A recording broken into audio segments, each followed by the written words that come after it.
Guys, time to finally talk about the movie that seems to be sucking all the attention from the internet. You know what I'm talking about, Longlegs. And I just watched this movie tonight, and I'm going to be very honest. I was not sold on this movie while I was watching it. Now, I watched a lot of reviews for this, and in some ways I do wish that I didn't watch those reviews, so I went in knowing absolutely nothing. But at the same time, there were still a lot of things that really surprised me about this movie. But I will say, going throughout the movie, I think because of those expectations being set so high, I wasn't too sold on it. And then the last 10 minutes hit with the final twist, and everything just starts crumbling. And it's just super disturbing to just watch everything unfold and then just crumble at the same time.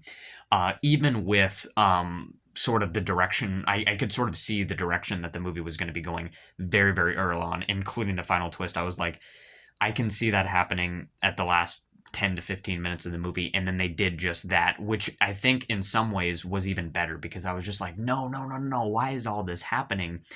So overall, a really engrossing movie. As many people have pointed out, it has some really eerie shots where there's just empty space, or there's a character in the middle of this just empty void in the background and stuff like that. And what it really reminded me a lot of was that liminal space horror that is kind of getting a little popular on the internet. That's sort of in the realm of like the back rooms and stuff like that. And I'm a very huge fan of that stuff. So I really liked that in here.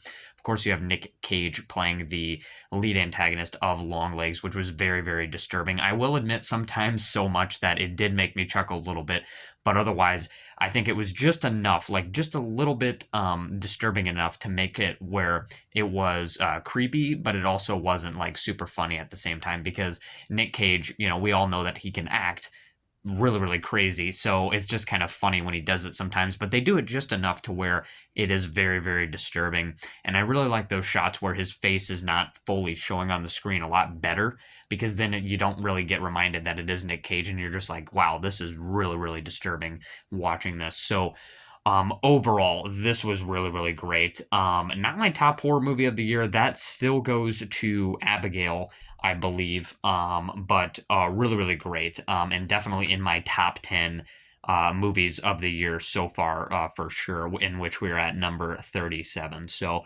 continuing with this type of content, obviously, I'm going to be gone all of next week. Next week, I'm traveling out of town to test for my new rank. And so hopefully, like I said in my past few videos, that once school gets started back up, oddly enough, that's when things should start to open up a lot more for me. I've been very busy this summer. So yeah, I just really wanted to hone in on this conversation, because everybody's been talking about it.